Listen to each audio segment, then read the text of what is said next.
We have some guests today. We have Mark and Craig from Wasserman Law. They are they are also known as the Pot Brothers at Law, and we have them here to talk about your rights as a medical marijuana patient in California, as well as the CCHI initiative that they are supporting for this year's ballot. So let's get into it. The Natural Habitat Podcast.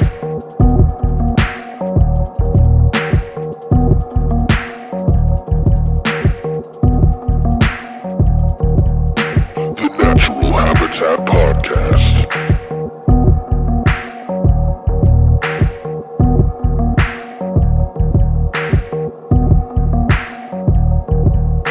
The Natural Habitat Podcast. Sound speeds.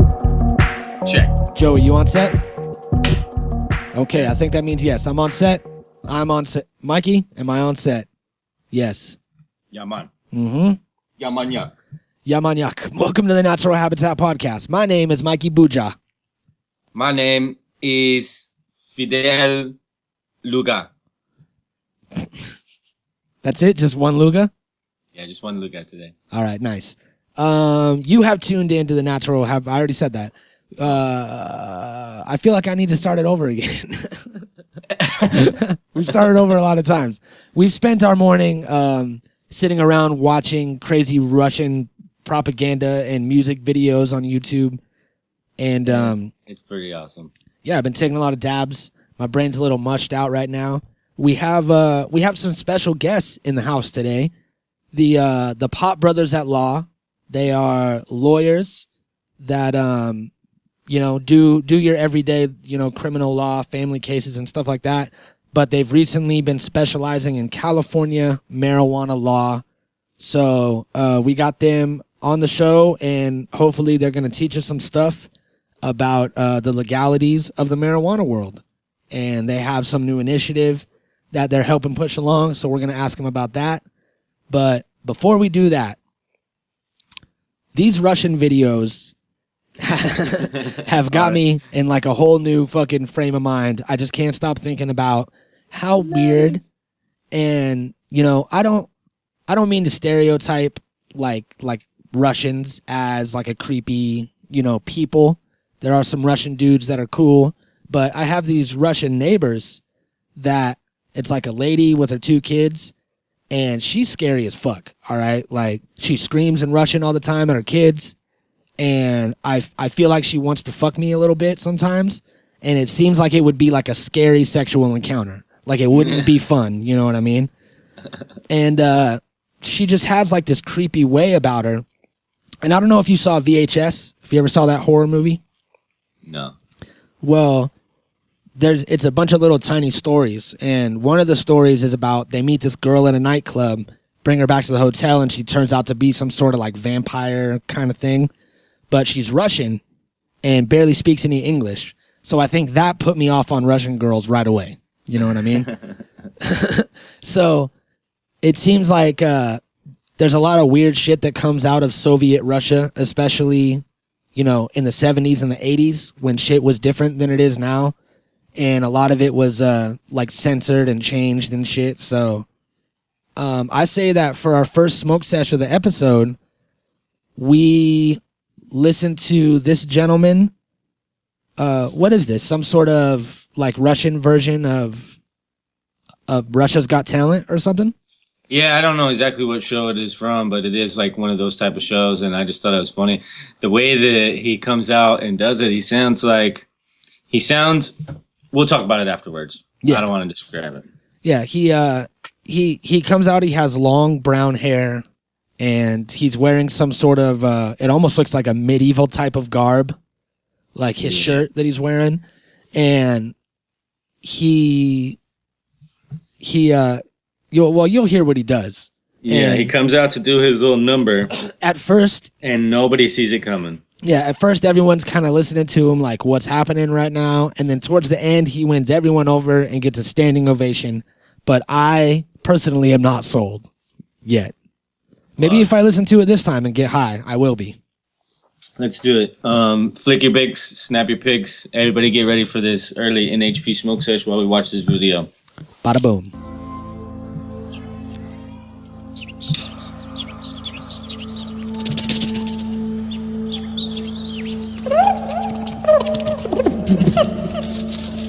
Remember, this is just one man with the microphone.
This is the spell.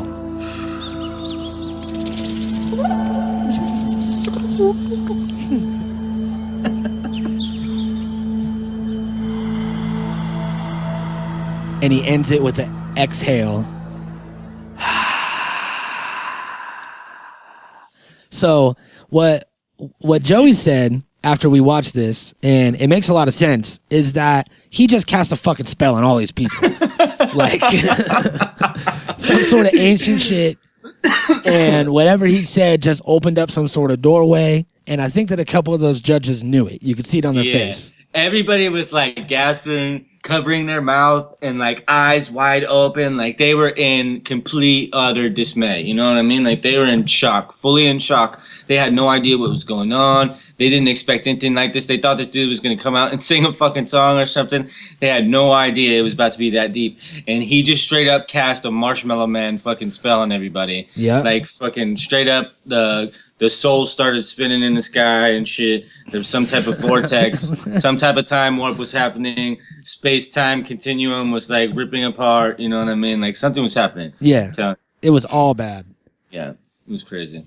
But, you know, that's not the first time that a crazy singer has come out of Russia. You know what I mean? I don't know if you guys are familiar with the Tralala song or whatever it is. But here, I'll play a little piece of it. Yeah.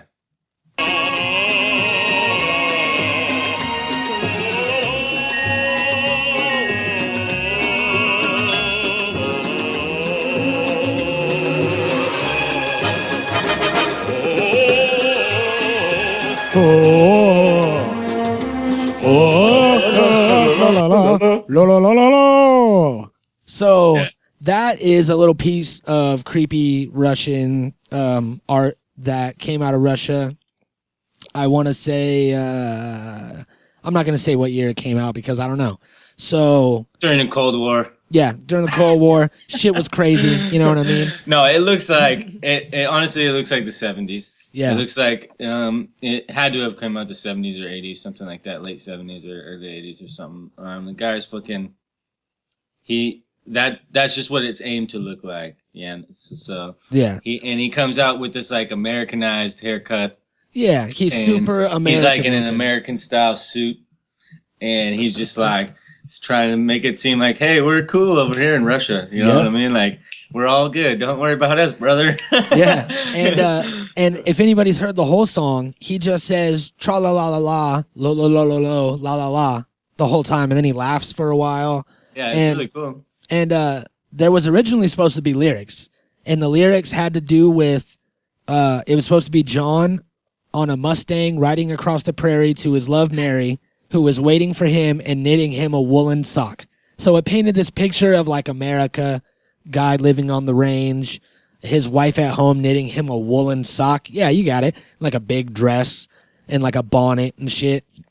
But they said Soviet Russia was like, no, you can't do that. Like, there's no way we're going to let that happen.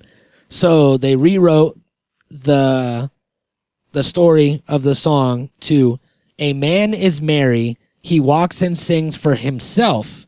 He is glad, and everyone around him is also glad. So everybody's happy. Guy's singing. He's singing for himself, not for his wife. It's just a guy. Everybody around him is happy, and he's happy that they're happy. That sounds more like some British shit, like some Austin Powers shit. Yeah, you know what I mean? But check it out. Russia got this version, and they said, no, you can't do that one either. So they had to take all the words out and just say tra-la-la-la-la. Which is funny. And it turned out it turned out to be gold at the same time. Yep. I like it. It's like, I don't think the song could have been any better. You know what I mean? yeah. If he started talking about a woolen sock and shit, then I probably wouldn't have been that into it. I don't know why today Russia is the theme, but play some of that other shit. All right. While we were searching through Russian songs, we found this one, Tim.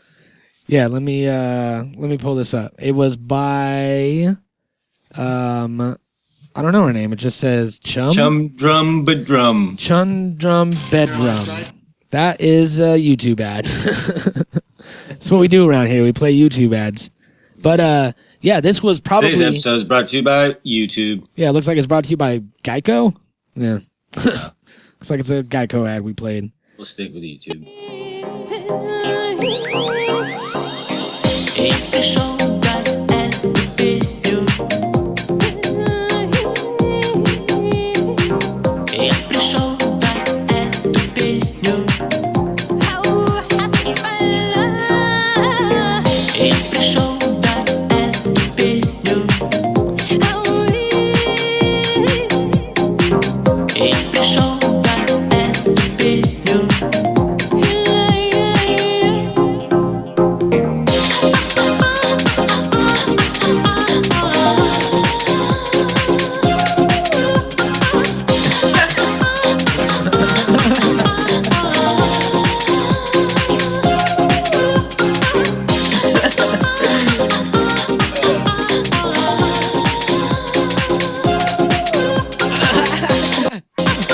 Yeah, and you're hearing that correct. This person is going. Can see this shit. This person's going, and I think it's a girl, and Joey thinks it's a guy.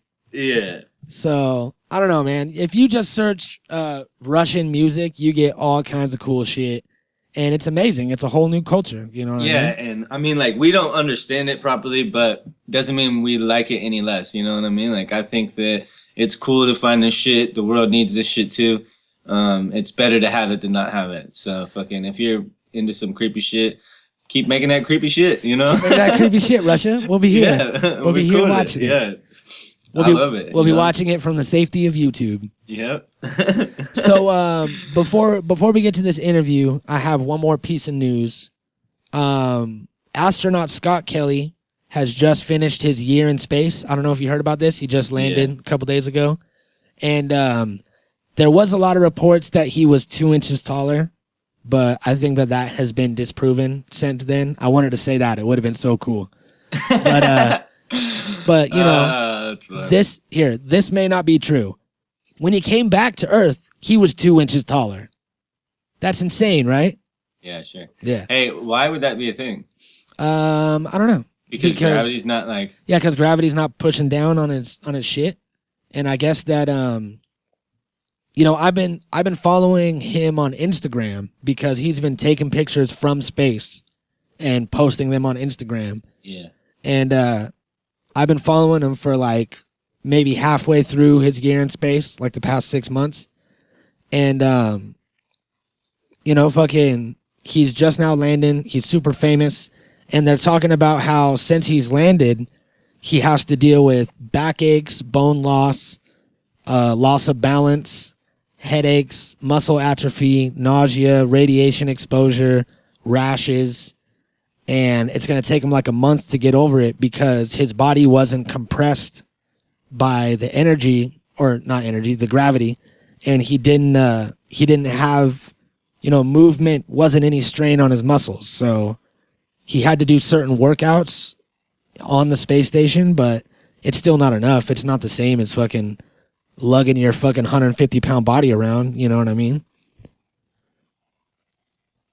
It's crazy, man. That sucks. It's crazy to think that just that small amount of time. Because a year's not very long. It seems like a long time, but in reality, it's not very long at all. He also is dealing with some sort of like kidney stone problem that happens from no gravity, and also his vision when he came back into the atmosphere, like something fucked up with his vision. And I guess it's happening to more and more astronauts that are out in space for a prolonged amount of time. When they come back, they can't see, and he couldn't. Yeah, it's dark. It's not light. He couldn't see his. There's lights all in the space station and shit. Big fluorescent lights. So yeah, but there's no natural light. Yeah, I agree. Like there is in the fucking atmosphere. And he said that during re-entry, he couldn't read the checklist for landing. All the shit that he had to do to land. So, but he knew it by heart because he's like a fucking professional astronaut. You know what I mean? That's crazy. Yeah. That is gangster as fuck. Yeah, he just had to I fucking... can't even see what I'm doing, but I'm just fucking flipping switches, motherfucker. Look at... You know? Yeah. That is nuts, right? Like, that's some kung fu shit. Mm-hmm. For real. Yeah, that's super some dope. Bruce Lee shit. Motherfucking... What's his name? Scott Kelly. Bruce Kelly. Bruce Kelly, yeah. Shit. Yeah, fucking a huge shout out to Scott Kelly. He's the shit. Awesome. He's out there fucking, he used his body as a guinea pig to like see, because the only purpose of him being up there is to see what a year in space does to your body. He wasn't like, he had his like duties and his jobs. It's not like he was worthless, but like he wasn't sent up there to like, repair something on the space station. He was sent up there as a trial to see what happened to his body. So he's pretty much a guinea pig or a lab rat or a monkey in space. And he offered to do that for, to better humankind and to better understand the effects of space on our bodies so that, generations from now, we can use the studies that are done on him to keep other people safe. You know what I mean? Yeah, we got to fucking make a gravity generator. Yeah. That's what, like they do in movies all the time, have something that spins and it fucking keeps you down. Yeah, we got to have that gravity generator so people could just like do push-ups and shit. Yep. Basically, that's it. Yeah, you got to figure there's a way to like, do bungee cords and fucking hook yourself up and do push-ups. So what they do is like they probably make a fucking ginormous ass gyroscope and put the space station in the middle of it. So while the gyroscope is just spinning at full space speed. Yeah. You know what I mean? The fucking in the middle is just staying still. Yeah. That shit's crazy. That's kind of what those drawings, those alien drawings look like with the wheel within the wheel thing. Yeah. You know what I mean? Like that's kind of what that seems like to me. Maybe that is it. That's a gravity generating fucking spaceship. Yeah. You never know. You never know, man. And fucking. You never know, man. You never know, man. Truth's out there, brother. But we're getting closer. We're getting closer to figuring it out. We are. So that's dope, man. He fucking what's that called? He took one for the team. Is what he did. Shit, he took one for mankind. Yeah, and he fucking gangster. He landed blind like a gangster. Yeah, that's crazy, man. Yep. Lost in the sauce. That's a tribute to fucking the training, though. You know what I mean? Like NASA really got their shit together, man. Yeah, they do. For somebody to be trained that good and to be known how to do everything and like for like the individuals to like take that much dedication like they do and fucking like really just make it happen, and like that's crazy. These guys are fucking rock stars for sure. Fuck yeah. So speaking of rock stars, let's get into this interview with these pop brothers at law, because I found these guys on Instagram, and one of the big things that stood out to me was one of the guys, Mark, I believe it is, wears like all kinds of crazy ass suits. Like he's a suit guy where he does like fucking crazy colors and prints, and it almost reminds me of like a Paul F. Tompkins kind of like, you know, his suits are always on point and always crazy. So that jumped out to me, and I was like, what the hell is with this guy in his crazy ass suit? Played the video, and it turned out to be pretty informative. You know what I mean? So nice. I hit him up, and here they are. So let's get into it. All right. We have the Pop Brothers at Law right now, live via Skype. Craig and Mark, can you hear me? Yes, we can hear you. Yes, we can hear you. All right, great. You guys are from Wasserman Law, correct? Yeah, well, we Mark and Craig Wasserman, Pop Brothers at Law, Wasserman and Wasserman. All right. But, you know, Pop Brothers at Law is just the business name we use and what we go by.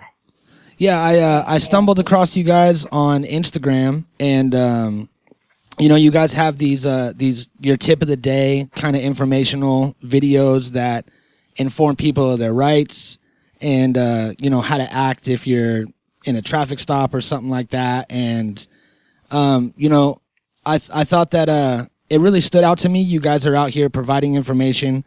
You are a very eccentric guy with your suits and your colors. They're super dope. And you know, it stands out, makes you guys pop. But what really got you guys into the medical side of law? Because I'm looking on your site and it says you guys cover a lot of different things. But what got you into the medical marijuana, you know, side of it? Well, this is Mark, and I've been a criminal defense attorney almost 20 years now, and about, I would say maybe 10, 15 years ago, my nephew, my brother's kid, decided he wanted to be in the cannabis business. Uh-huh. And we, you know, as a criminal defense attorney, I said, if you're going to do that, there's proper ways to do it under medicinal cannabis laws that exist. And in order to keep my nephew as safe as possible, me and my brother schooled ourselves very quickly on how these things are to be run, the cannabis business, which basically in California, 95% of the businesses out there are running improperly and illegally and aren't abiding by state law. So our reason for really jumping into it was for the protection of you know, our family who was in the business to help patients and was helping very sick cancer patients and things of that nature. Uh-huh. And we just wanted to, because it's a dangerous business and you can get arrested at any time and they can say you're committing felonies and you have to defend yourselves under the medicinal cannabis laws. And that is how we started. And over the years, he had been arrested looking at 4 different felonies on 2 different occasions. We got both those cases dismissed. We got medicine back that was wrongfully taken because he listens to our advice on how, not only how to deal with the cops, but how to run the cannabis business properly. Mm-hmm. And you know, you guys have a rule that you preach out a lot and you follow, and that is to shut the fuck up. And you know, when cops ask questions. Yeah, a lot of people like to get themselves in trouble and dig themselves a hole. And you know, it's good that you're out here not only looking out for your nephew, but you're also looking out for everyone else in California. And now, I don't know if you guys are a part of forming it or if you're just backing it, but there's this new initiative, the CCHI hemp. Yes, we are heavily backing it, campaigning for it. We have a special event actually coming up April 10th. In conjunction with something called the Secret Sesh that happens on Sundays. Uh-huh. And we're going to be doing a Pop Brothers at Law Sign and Sesh event. where we'll have an evening of educating, medicating, music, and signing that CCHI and registering people to vote. That's one of the biggest problems is 80% of the people in the cannabis community, 18 to 35, aren't registered to vote. They're not even registered. Yeah. And so you can't sign that initiative unless you're registered. And we need to get all the signatures we can. It's given no chance in hell to make the ballot. And they've been trying to get it on the ballot for 8 years. And this is the closest they've come so far. And we're got to get those signatures. So we're very, very involved with CCHI. Mm-hmm. So can you tell us like what it all consists of, like what's going to be on it and like what's different than before? Well, CCHI, so CCHI, the initiative we want, as we tout, frees the weed. You know, there's not all these, like the Senate bill has 17 different licenses. This stupid Parker initiative that everyone's talking about has 17 different licenses and actually adds new penal codes and makes more crimes as it's saying it's legalizing, which is a crock of shit. The CCHI decriminalizes it completely, lets people out of jail who were put in for nonviolent felonies regarding cannabis, marijuana.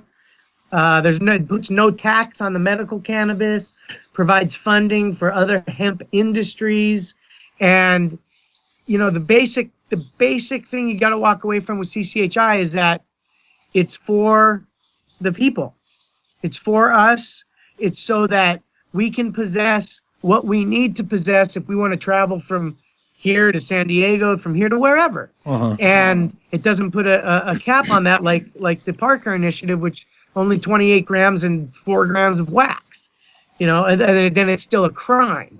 So the decriminalization aspect of it is very, very important. Also, the free enterprise aspect of it, with not only with the Parker initiative, unless you're a big company, big corporation, you're not going to be able to afford to put your stuff together. Yeah. CCHI allows the mom and pop to exist, allows, you know, those who are better than others will rise to the top, you know, and it allows for that. So that's very, very important, and why CCHI is very critical. And can you tell us like how this differs between like the other states that are recreational?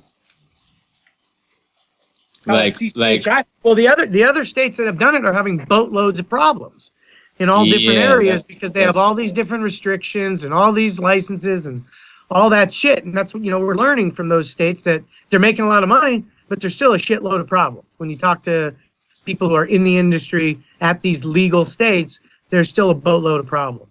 CCHI eliminates all that. Really, it really does, and it just makes it very simple. Treats it like beer and wine. Yeah.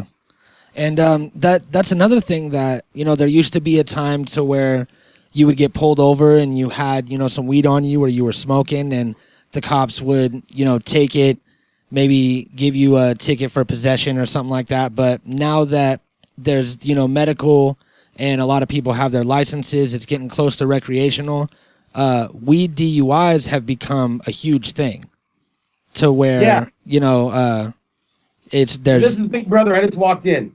Oh, hey, what's up, man? Thank you for joining us. Yeah, not a problem. Yeah, the DUIs has become a big problem, and the biggest problem, the reason it's so bad is because people are opening up their effing mouth and telling. I didn't cuss. No, you can. Oh, Yeah, and telling the cops that they had recently smoked an hour ago. I didn't smoke in the car, but I smoked before I left the house. I smoked 2 hours ago. I smoked last night, and that's it. That's it. If people listen to what we say, when they ask you when you last smoked, you don't discuss your day. They have nothing at all, because they usually pull you over for a traffic stop, then they smell it, and it leads to those questions. Yeah. And when people think that they, by answering this, going to help themselves, they're wrong. It's going to get them a DUI.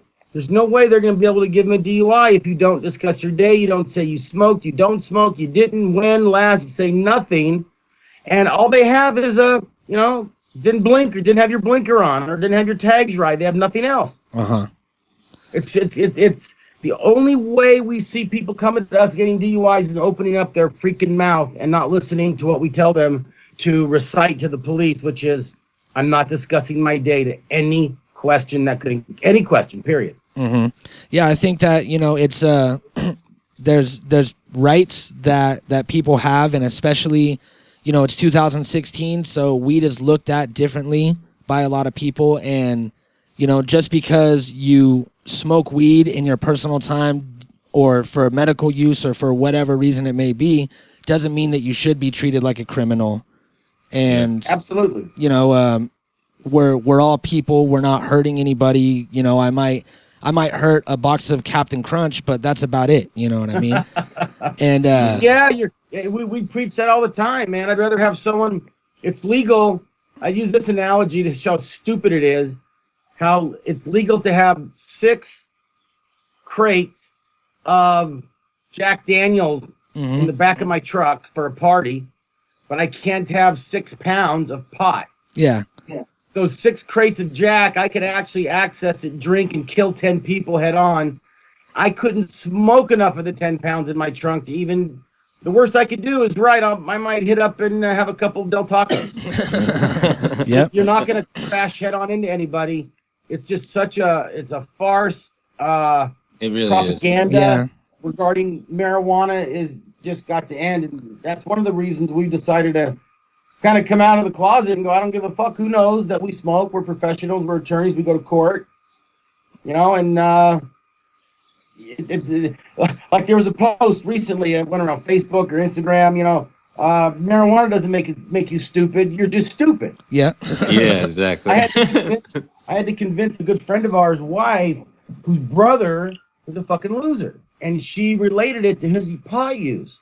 And then when she got around me, realizing how much we smoke or I smoke, and seeing successful that I am, I finally said to her one day, he would be a dumbass loser whether he had pot or not. Yep. He would find something else that he would fucking. If you're a loser, you're a loser. It doesn't matter. The pot doesn't make you a loser. Yeah, he would be a loser that drank a lot of Mountain Dew, whatever it may be. It's like if people let weed ruin their lives, if it's not weed, it's going to be something else. They're just. Yeah, and I don't know too many people, to be really honest, man. I mean, there's not a lot where weed itself as a user has ruined somebody's life. Yeah, but I can't see it, man.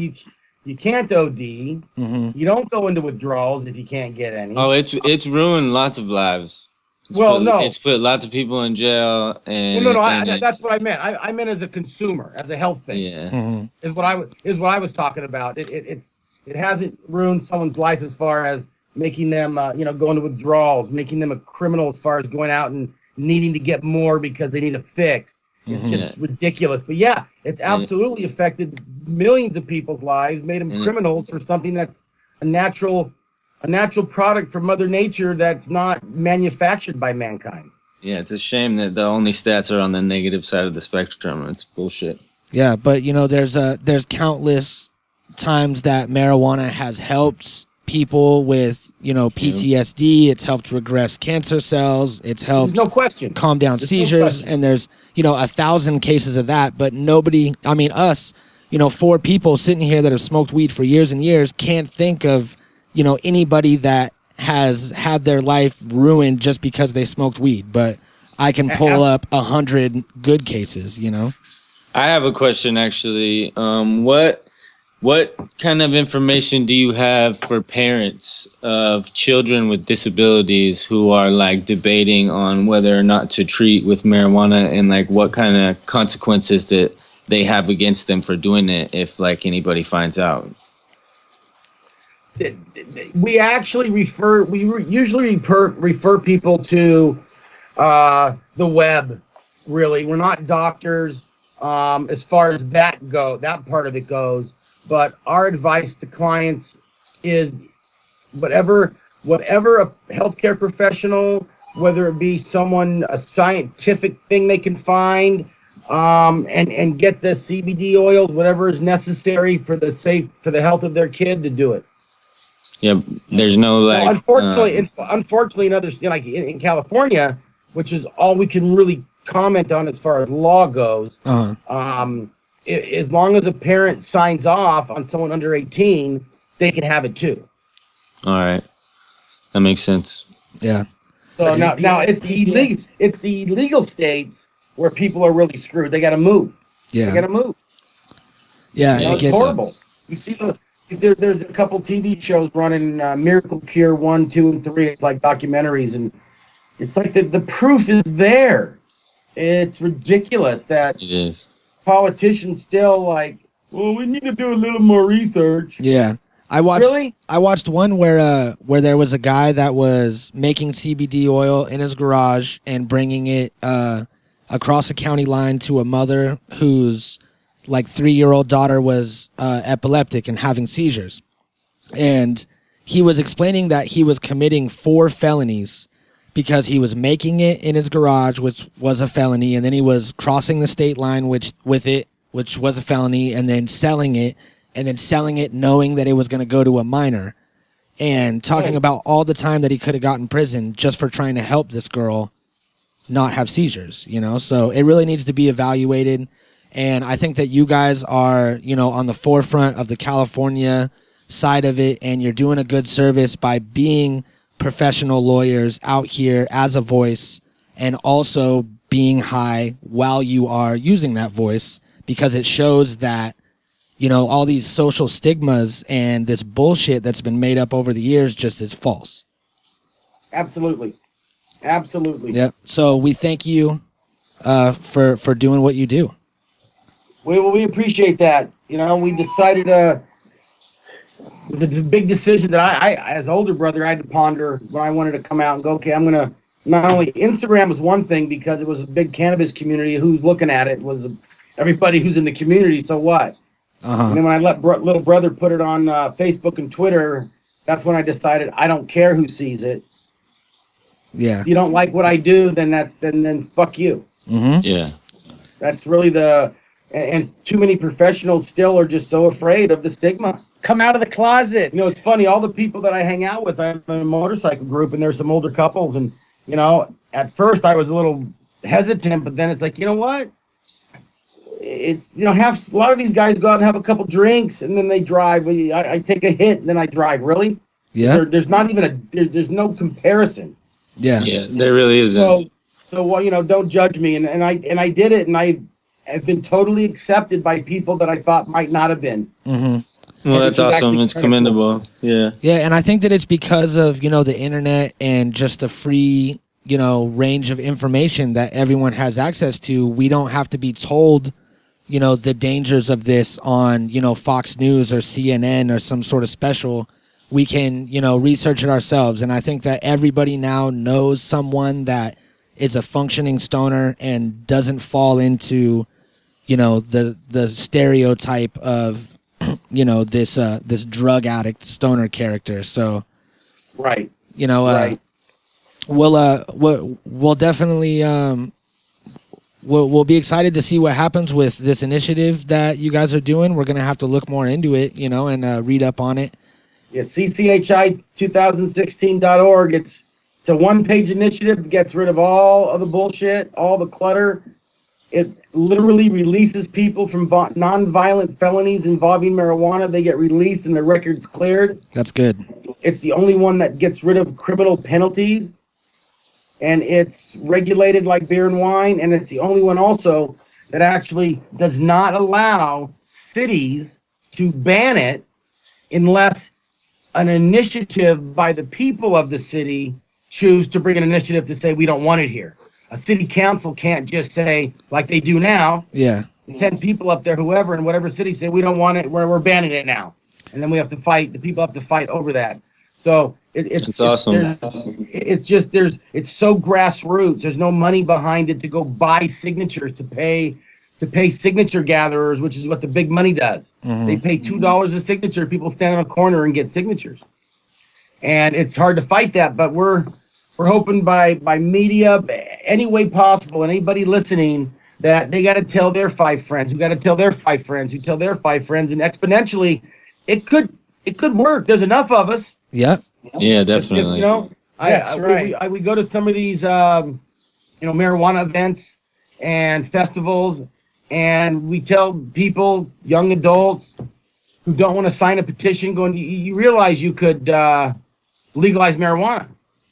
You realize you could do that. You have the voice and the ability. Yeah. You just got to show up. Get your ass in line, get yourself up and involved, and you could do yourself a favor. So when you leave this festival, you don't have to worry about getting pulled over and get felonies on you. Yeah. That's what you got in the trunk. So people just have to get out there and look it up, register, sign the petition to get it on the ballot, and then vote. So, but yeah, it's a very simple initiative. You can come to our office and sign. Where's your office at? Stanton, California. We're right near Beach Boulevard. We're right near Knott's Berry Farm in border of Orange County and LA County. Nice. So, well, you guys are going to be out at the Secret Sesh on April 10th, you said, right? Yeah, April 10th. We're working with the Secret Sesh to do the Pot Brothers at Law Sign and Sesh, is what it'll be called that night. And we're hoping to have get some good music there, a lot of educating going on, and what is looking to be all of the sponsors who are going to be involved will be properly set up cooperatives, and patient members can come in and sign to each of the cooperatives. And it's not going to be just a free-wheeling, drug-dealing swap meet like most of these events. Yeah, they get pretty seedy. They're all bad. They're all bad. I mean, but that we're trying to switch that curve, and this is one way we can try to do it in conjunction with getting people to sign CCHI and raise more awareness. Nice. Well, all the links will be in the bio, and thank you guys for coming, and we really appreciate having you. Yeah, absolutely. We appreciate your time. Anytime you guys have questions, you want to give us a buzz, feel free. Don't hesitate. 855-WASLAW. 855-WASLAW. All right, dope. Always free consultations for the cannabis community. All right, cool. Thank you, guys. That's awesome, man. Have a good day, guys. All right, thanks, guys. Take care. Yep. Peace out. Peace.